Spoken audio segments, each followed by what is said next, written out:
Hello बच्चों।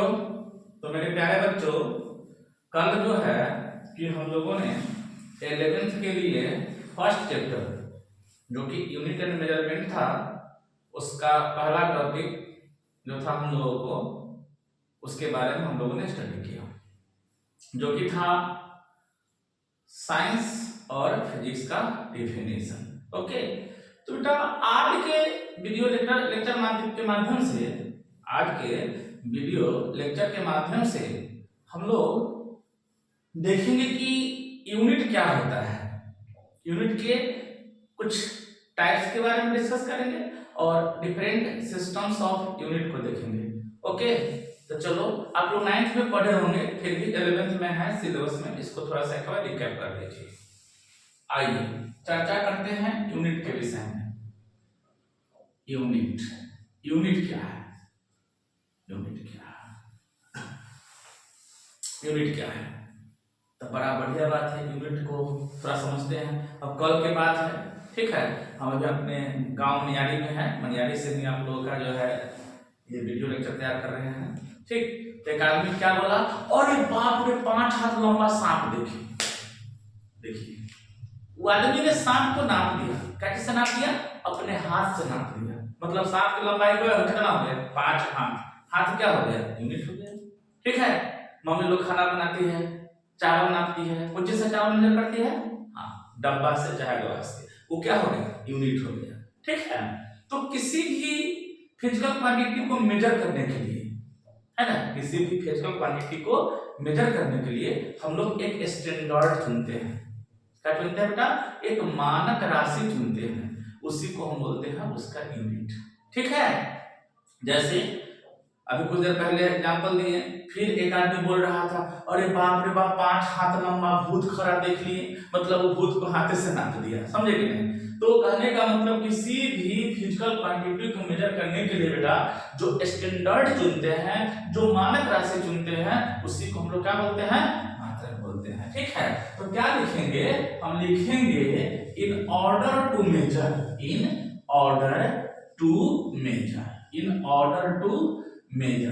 a physical quantity, in order to measure a physical quantity, a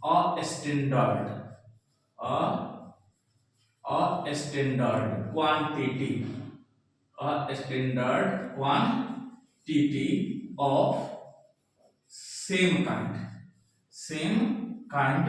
is selected,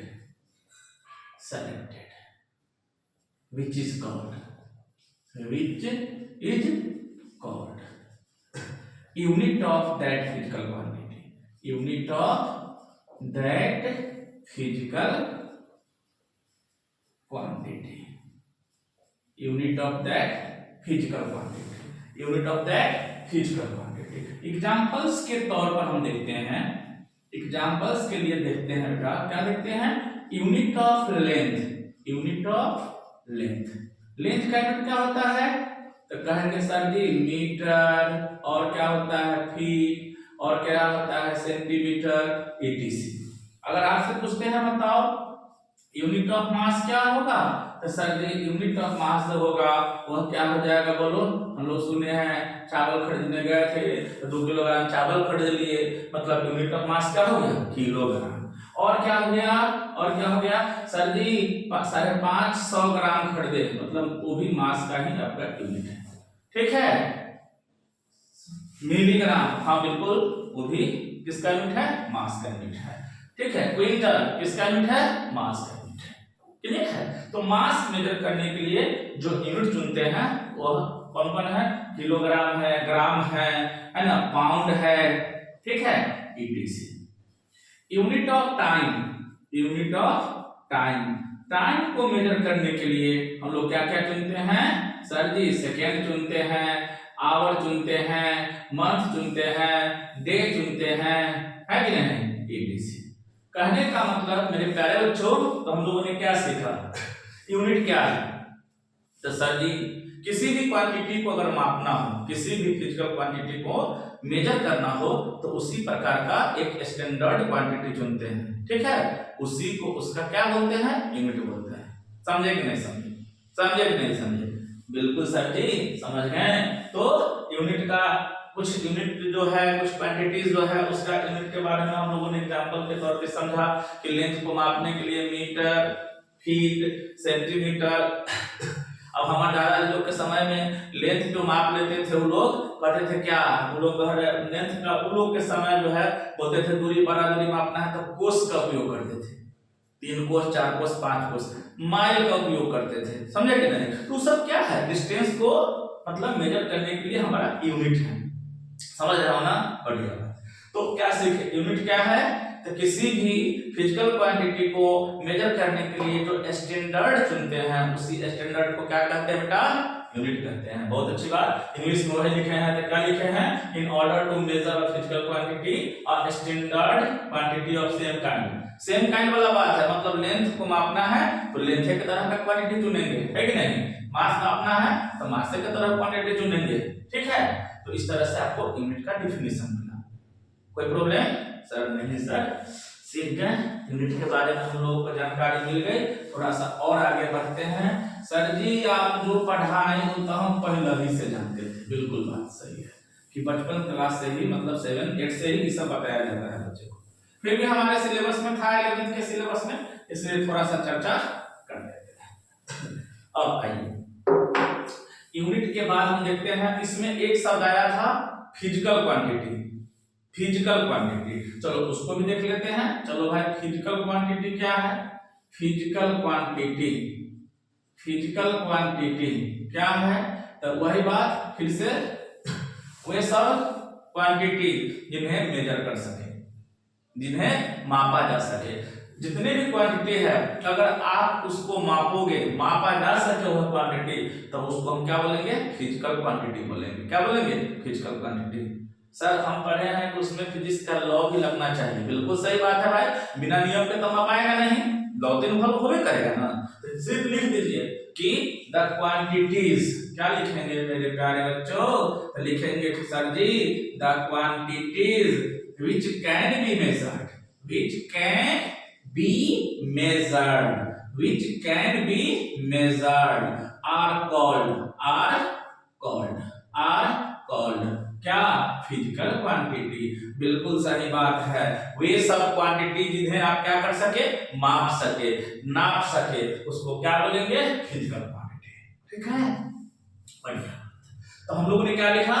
the quantities which can be measured are called physical quantities. Physical quantities. तो बेटा हो तो क्या करेंगे? तो therefore अगर हम फिजिकल क्वांटिटी लिखते हैं, क्या लिखते हैं? Physical quantity. तो फिजिकल क्वांटिटी Q बराबर क्या होगा? तो सर जी नापेंगे तो एक क्या मिलेगा? सर जी एक संख्या मिलेगा, 10 किलो, 5 किलो, 20 किलो, ठीक है? 1 दिन, 2 दिन, 4 दिन, 1 फीट, 2 फीट, 5 फीट, सर एक संख्या मिलेगा और साथ में एक यूनिट मिलेगा। क्या मिलेगा? यूनिट। तो यहाँ क्या लिखे? NU लिखे। क्या लिखे? NU। बहुत बढ़िया। जहां पर क्या लिखते हैं? फिर N क्या है? N है कोई नंबर, यानी न्यूमेरिकल वैल्यू। बहुत खूब, बहुत बढ़िया। एंड U क्या है बेटा? तो U आपका यूनिट है, ठीक है? U क्या है? यूनिट है। मतलब फिर से एक बार क्या है कि if we have to measure a physical quantity, तो क्या करेंगे? उसी टाइप का एक स्टैंडर्ड चुनेंगे, एक मानक राशि चुनेंगे, उसी को क्या बोलेंगे मेरे प्यारे बच्चों? उसको क्या बोलेंगे? बिल्कुल सही, यूनिट बोलेंगे, है कि नहीं? क्या बोलेंगे? यूनिट बोलेंगे। अच्छा, उसके बाद इसमें सवाल होता है कि सर इसमें फिजिकल क्वांटिटी का एक शब्द आ गया कि फिजिकल क्वांटिटी क्या है? सीधा बात, जिसको आप माप सको वही क्या कहलाएगा? वही कहलाएगा फिजिकल क्वांटिटी। क्या कहलाएगा बेटा? Physical quantity. मतलब the quantities that can be measured, the quantities which can be measured are called physical quantity. Sir नापेंगे तो क्या होगा? तो सर एक यूनिट मिलेगा और एक नंबर मिलेगा, मतलब एक न्यूमेरिकल वैल्यू मिलेगा और साथ में एक यूनिट मिलेगा। यानी Q बराबर क्या फॉर्म होगा? NU। क्या होगा मेरे प्यारे बच्चों? NU। Any problem? बिल्कुल सही। अब आगे बढ़ते हैं। देखिए अब हम बात कर रहे हैं कि फंडामेंटल फिजिकल क्वांटिटीज क्या है?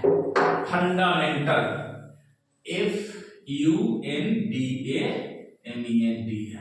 Fundamental physical quantity.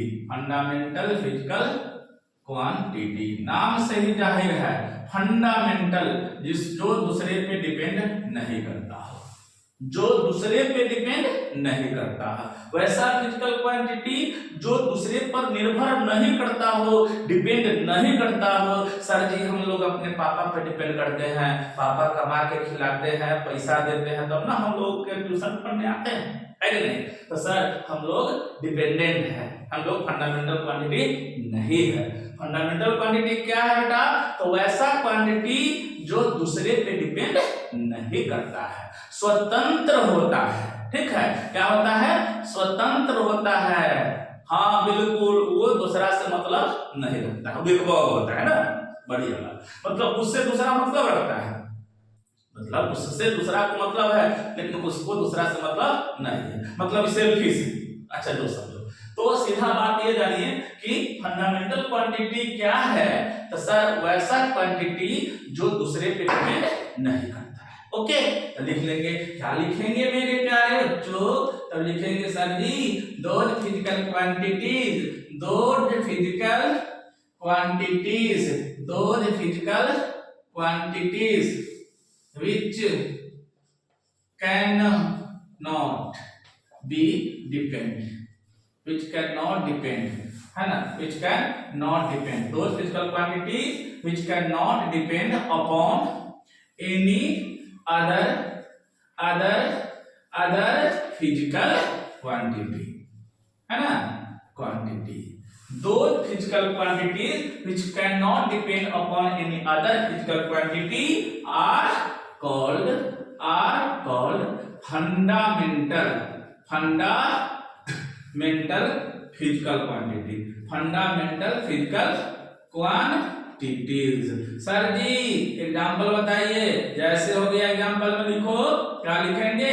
Length. Sir length बोले तो लेंथ ये दूसरे पर डिपेंड नहीं करता है, एकलौता होता है। वाह।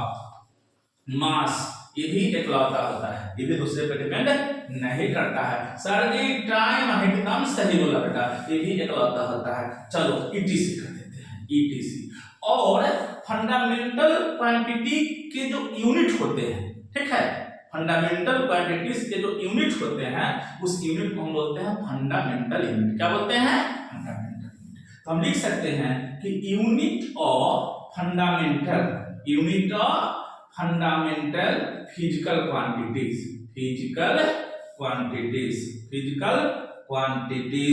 Are called fundamental units. Fundamental units, mental units ना, मेंटल भाई, मेंटल वाले पागल आता है, यूनिट पागल हो रही है, इसको क्या बोलेंगे? फंडामेंटल, मौलिक, ठीक है, मूल, ओरिजिनल, मतलब वह दूसरे पे डिपेंड नहीं करता है। तो सर फंडामेंटल यूनिट क्या हो गया? तो क्या बोलेंगे? यूनिट ऑफ या units of fundamental physical quantities are called fundamental units. ठीक है, फंडामेंटल फिजिकल क्वांटिटी क्या? सर जी दूसरे पर डिपेंड नहीं करता है, बिल्कुल सही बोले, जो दूसरे पर डिपेंड नहीं करता है, सही बोले, उसको क्या कहेंगे? फंडामेंटल फिजिकल क्वांटिटी कहेंगे। और एग्जांपल के तौर पर देखें तो लेंथ, मास, टाइम। हाँ एकदम सही बोले, इलेक्ट्रिक करंट भी होगा, आगे चर्चा करेंगे, बेसिक क्वांटिटीज के बारे में चर्चा करेंगे। खैर आगे बढ़ते हैं। सर जी मिटा दीजिए और आगे बढ़ाइए। अब हम बात करते हैं डेराइव्ड यूनिट के, इसका चर्चा करते हैं derived, DERIVED, derived physical quantities. नाम से ही जाहिर है डेराइव्ड फिजिकल क्वांटिटीज है, इसका मतलब है इसको हम कहां से प्राप्त करेंगे?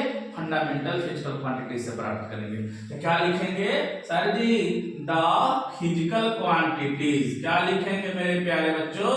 लिखेंगे the physical quantities which are derived from केकरा हेल्प से? Derive from fundamental physical quantities, fundamental physical quantities are called क्या बेटा, डिराइव्ड फिजिकल क्वांटिटीज। बिल्कुल सही बात बोले सर जी कि डिराइव्ड फिजिकल क्वांटिटी क्या है, तो जिसको हम फंडामेंटल फिजिकल क्वांटिटी से प्राप्त करते हैं। बढ़िया बात। चलिए सर एग्जांपल बताइए। बिल्कुल बताएंगे। जैसे हो गया हम डेंसिटी बोल दिए, डेंसिटी के लिए क्या फॉर्मूला पढ़े थे सर जी, हम 9th क्लास में पढ़े थे सर जी, हम 8वीं में पढ़े थे, 8th में भी पढ़े थे कि डेंसिटी बराबर होता है mass upon volume, mass by volume. ठीक है, मास बाय वॉल्यूम। मास क्या है फंडामेंटल, और वॉल्यूम क्या है डिराइव्ड, क्योंकि वॉल्यूम में कितना लेंथ है L into V into H, यानी डेंसिटी जो है डिराइव्ड फिजिकल क्वांटिटी है। डेंसिटी क्या है, डिराइव्ड फिजिकल क्वांटिटी है। डेंसिटी क्या है, डिराइव्ड फिजिकल क्वांटिटी है ना। उसके बाद क्या है बोलो, स्पीड हो गया, और क्या हो गया, वेलोसिटी हो गया, और क्या हो गया, एक्सीलरेशन हो गया। बहुत होता है, बहुत ज्यादा होता है, इसलिए हम लिखेंगे ET से। क्लियर है? अब इसके यूनिट को क्या लिखेंगे, तो लिखेंगे units of derived physical quantities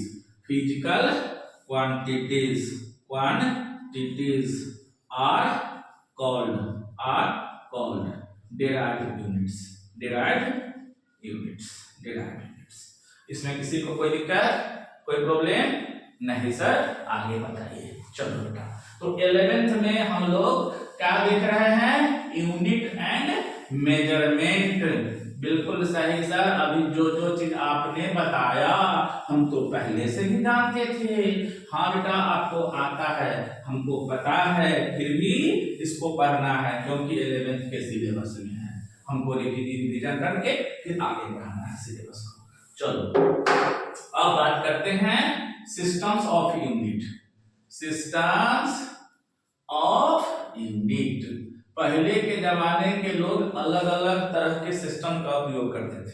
ठीक है, जैसे कनमा, छटान, पौवा, किलो, शेर, सुने हैं ये सब? अपने दादाजी से पूछिएगा, जब वो लोग के उम्र समय में या उनसे भी पहले, पर दादा वगैरह के टाइम में आप लोग, हम लोग के दादा के टाइम से भी पहले के बात है। ठीक है, दादाजी बोलते थे कि पहले जो है सिस्टम क्या चलता था, तो वही बात है, बहुत पहले सिस्टम चलता था, कनमा रहता था, छटान रहता था, पौवा रहता था। पौवा तो अभी वो चलता है, पाँव, है कि नहीं? उसके बाद शेर होता था। ठीक है, उसके बाद समय बदला तो फिर मास को मापने के लिए हम लोग किलोग्राम को चुन लिए, ग्राम को चुन लिए, पाउंड को चुन लिए। समझ रहे हो ना? सिस्टम चेंज हुआ सर। लेंथ में मेजर करने के लिए पहले गज होता था, हाथ होता था, हाथ 2 हाथ 4 हाथ 5 हाथ, हाथे से नाप लेता था लोग। गज बना होता था, फिर लंबा दूरी है तो कोस होता था, माइल होता था, डिस्टेंस को मेजर करने के लिए ये सिस्टम चलता था। और भी समय बीता, फिर साइंस जब डेवलप किया तो साइंस में बेटा सबसे पहला सिस्टम ऑफ यूनिट जो बुक में लिखा हुआ रहता है और साइंटिस्टों ने यूज किया था, उसका नाम था FPS सिस्टम। क्या नाम था बेटा? FPS system. पहला सिस्टम क्या था बोल? FPS system. F का मतलब क्या हो गया बोलो? फुट। P का मतलब क्या हुआ बोल? पाउंड। और S का मतलब क्या हो गया? सेकेंड। ये क्या हो जाएगा? ये हो जाएगा आपका यूनिट ऑफ लेंथ। ये क्या हो जाएगा बोलो? Unit of mass. Unit of क्या हो जाएगा? मास। और ये क्या हो जाएगा? Unit of time. तो बेटा ध्यान दो कि FPS सिस्टम में लेंथ का यूनिट क्या होता है? फुट या फीट। मास का यूनिट क्या होता है? पाउंड। टाइम का यूनिट क्या होता है? सेकेंड होता है। ठीक है, कुछ एग्जांपल देख लीजिए। जैसे एग्जांपल में लेते हैं, हम लिखते हैं कि FPS सिस्टम में, किस सिस्टम में? FPS सिस्टम में यूनिट ऑफ वेलोसिटी क्या होगा? सर वेलोसिटी का फॉर्मूला हम लोग पढ़े थे 9th में। सर वेलोसिटी बराबर होता है डिस्प्लेसमेंट बाय टाइम। क्या होता है? Displacement bye time. तो डिस्प्लेसमेंट का मतलब हो गया shortest distance between initial position and final position. Okay, तो डिस्टेंस का जो यूनिट होता है वो क्या हो गया, फुट हो गया, बिल्कुल सही, फुट हो गया।